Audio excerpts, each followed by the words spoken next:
Assalamualaikum warahmatullahi wabarakatuh. Sebelumnya kami ucapkan terima kasih kepada rekan-rekan dan dosen yang telah bersedia mendengarkan video dari kelompok 4. Kami dari kelompok 4 mata kuliah perpajakan lanjutan yang beranggotakan Alvitah Tiara dan saya sendiri Welasari. Di sini kami akan membahas tentang PPh pasal 25.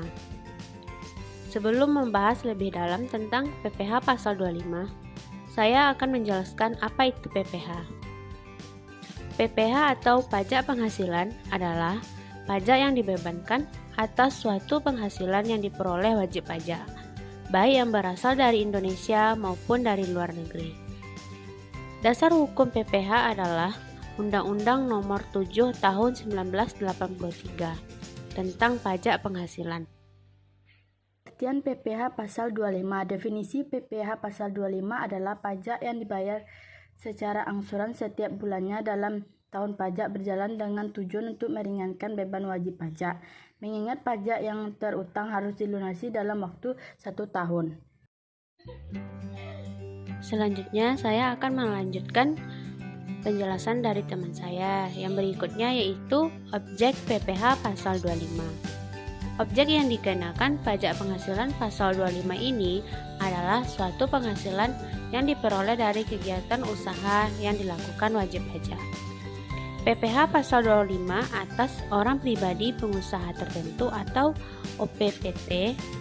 Wajib pajak orang pribadi pengusaha tertentu adalah wajib pajak orang pribadi yang melakukan kegiatan usaha sebagai pedagang pengecer yang mempunyai satu atau lebih tempat usaha, penyerahan jasa melalui suatu tempat usaha. Subjek pajak yang dikenakan PPh pasal 25. Jenis PPh 25 ini dikenakan pada wajib pajak orang pribadi yang melakukan kegiatan usaha seperti sebagian pedagang eceran atau penyerahan jasa. Subjek pemotong PPh 25. Pajak penghasilan jenis PPh pasal 25 tidak ada pihak yang memungut atau pemotongan. Akan tetapi wajib pajak badan atau wajib pajak pribadi yang melakukan usaha ini menyetor sendiri kewajiban PPh 25 ini dan tidak bisa diwakilkan. Cara perhitungan PPh pasal 25. Ada beberapa cara perhitungan untuk PPh pasal 25 ini tergantung tempat tinggal dan tempat usahanya terdaftar di kantor pelayanan pajak atau KPP, yaitu yang pertama tempat tinggal dan usaha berada di dalam satu KPP. Contohnya Pak Kelik mempunyai tempat tinggal yang digunakan sebagai tempat usaha sebagai pedagang pengecer di KPP A dan memilih dikenakan PPh finansial berdasarkan PP tanggal 23/2018, maka wajib mendaftarkan NPWP di KKP A. Pak Kelik memiliki omset sebesar 100 juta pada Juni 2020, maka Pak Kelik hanya diterbitkan NPWP domisili saja, tidak perlu diterbitkan NPWP cabang. Maka perhitungannya adalah sama dengan 0,75% dari peredaran bruto atau omset atau penjualan kotor atau pendapatan kotor sama dengan 0,75% dikali 100 juta dan hasilnya menjadi 750.000. Nilai ini dapat dijadikan sebagai kredit pajak saat perhitungan pajak pada akhir tahun. Selanjutnya yang B, tempat tinggal dan tempat usaha berbeda KPP. Contohnya Pak Kelik mempunyai tempat tinggal di wilayah KPP A dengan tempat usaha sebagai pedagang eceran wilayah KPP B dan tidak memilih untuk dikenakan PPh finansial berdasarkan PP tanggal 23 tahun 2018, maka Pak Kelik mendaftarkan NPWP di KPP A sebagai NPWP domisili dan juga mendaftarkan NPWP di KPB sebagai NPWP cabang atau NPWP lokasi. Di KPPA, Pak Kelik ini tidak memiliki kewajiban PPh pasal 25, sedangkan di KPB, Pak Kelik mempunyai kewajiban PPh pasal 25.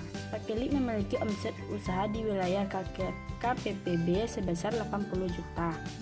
maka perhitungannya adalah sama dengan 0,75% dari peredaran omset atau omset penjualan kotor atau pendapatan kotor sama dengan 0,75% dikali 80 juta sama dengan 600.000. Maka nilai ini dapat dijadikan sebagai kredit pajak saat perhitungan pajak pada akhir tahun, sedangkan pelaporan SPT tahun yang dilakukan di KPPA. Selanjutnya yang C, tempat tinggal dan tempat usaha dibeli dari satu KPP. Contohnya Pak Kelik punya tempat tinggal di KPPA, memiliki 2 tempat usaha sebagai pedagang enceran di KPPB dan 1 tempat usaha lainnya di wilayah KPPC. Pak Kelik tidak memiliki dan tidak dikenakan PPh finansial berdasarkan PP tanggal 23/2018. Di KPPA Pak Kelik diterbitkan NPWP domisili, tidak ada kewajiban PPh pasal 25. Di KPPB diterbitkan 2 NPWP cabang atas masing-masing tempat usaha dan memiliki kewajiban PPh pasal 25 sebesar 0,75% dari peredaran bruto dari masing-masing tempat usaha. Di KPPC diterbitkan 1 NPWP cabang atas 1 tempat usaha, PPh pasal 25 sebesar 0,75% dari peredaran bruto. Maka perhitungannya adalah: pertama, lokasi usaha 1 di KPPB dengan omset sebulan 25 juta pada pasal PPh 25 OPPT dengan 187.500. Selanjutnya yang kedua, usaha yang kedua tidak di KPPB dengan omset sebulan 50 juta, maka PPh pasal 25 OPPT senilai 375.000. Materi terakhir yang akan kami bahas yaitu batas waktu pembayaran, penyetoran, dan pelaporan pajak. Untuk surat pemberitahuan atau SPT tahun PPh wajib pajak orang pribadi. Di sini, batas waktu penyampaian SPT-nya adalah paling lama 3 bulan setelah akhir tahun pajak. Tahun pajak adalah jangka waktu 1 tahun kalender kecuali bila wajib pajak menggunakan tahun buku yang tidak sama dengan tahun kalender.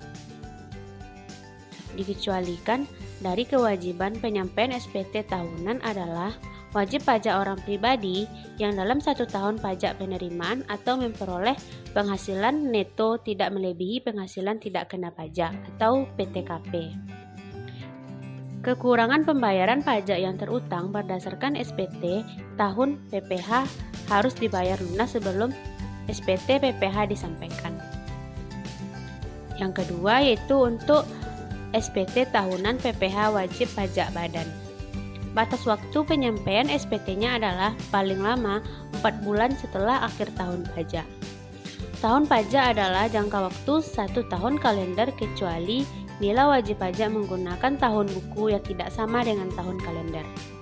Kekurangan pembayaran pajak yang terutang berdasarkan SPT tahun PPh harus dibayar lunas sebelum SPT PPh disampaikan. Yang ketiga yaitu untuk SPT masa. Batas waktu penyampaian SPT-nya adalah paling lama 20 hari setelah akhir tahun pajak. Menteri Keuangan menentukan tanggal jatuh tempo pembayaran dan penyetoran pajak yang terutang untuk 1 saat atau masa pajak bagi masing-masing jenis pajak. Paling lama 15 hari setelah saat terutangnya pajak atau berakhirnya masa pajak. Tanggal jatuh tempo pembayaran, penyetoran pajak, dan pelaporan pajak untuk SPT masa yaitu: yang pertama, jika tanggal jatuh tempo pembayaran pajak bertepatan dengan hari libur, termasuk hari Sabtu atau hari libur nasional, maka pembayaran pajak dapat dilakukan pada hari kerja berikutnya. Kedua, jika tanggal batas akhir pelaporan bertepatan dengan hari libur, termasuk hari Sabtu atau hari libur nasional, pelaporan pajak dapat dilakukan pada hari kerja berikutnya. Hari libur nasional termasuk hari yang diliburkan untuk penyelenggaraan pemilihan umum yang ditetapkan oleh pemerintah dan cuti bersama secara nasional yang ditetapkan oleh pemerintah. Pelaporan PPh pasal 25 untuk SPT massa paling lambat batas pembayarannya tanggal 15 bulan berikutnya, sedangkan batas penyetorannya tanggal 20 bulan berikutnya. Ketentuan terkait SPT masa PPh pasal 25. Yang pertama yaitu dikecualikan dari kewajiban penyampaian SPT masa PPh pasal 25 adalah yang pertama, wajib pajak orang pribadi yang tidak menjalankan usaha atau tidak melakukan pekerjaan bebas.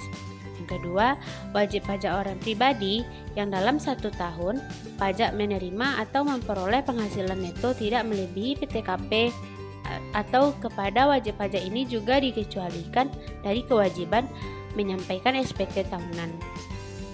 Ketentuan terkait SPT masa PPh pasal 25 yang kedua yaitu wajib pajak yang melakukan pembayaran PPh pasal 25 melalui bank persepsi atau kantor pos persepsi dengan sistem pembayaran secara online dan surat setoran pajak atau SSP-nya telah mendapat validasi dengan nomor transaksi pembayaran negara atau NTPN. Maka SPT masa PPh pasal 25 dianggap telah disampaikan ke KPP sesuai dengan tanggal validasi yang tercantum pada SPP. Mungkin hanya sekian penjelasan dari kelompok kami tentang PPh pasal 25. Jika ada kesalahan kata atau mungkin kesalahan materi yang kami sampaikan, kami mohon maaf. Kami sudahi dengan wassalamualaikum warahmatullahi wabarakatuh.